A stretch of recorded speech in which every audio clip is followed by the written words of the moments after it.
Pwede po bang magreklamo sa HR ng company ng asawang ayaw magsustento sa pamilya at nag-aabandona?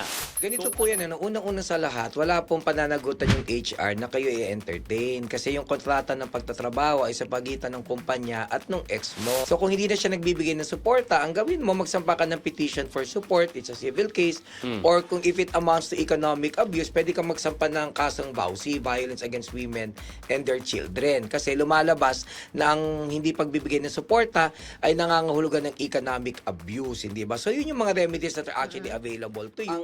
Ang pag-uupa po kapag lumampas ng isang taon, it should actually be reduced into writing. Okay. Actually, dapat may kontrata. Kontrata. Oo, kasi Oo. pagka walang kontrata, nagiging monthly basis. Ibig sabihin, month to month. Oh. Pagkatapos ng isang buwan, tapos na yung kontrata mo. Okay. Kaya wag kang uupa po na verbal. Kasi pagka verbal yan, wala kayong pinirmahang kontrata, kahit sinabi nyo isang taon, ang paliwanag ng pakiwari ng batas dyan, after 1 month, tapos na. Alamin at himayin ang issue at batas dito sa Basta Batas!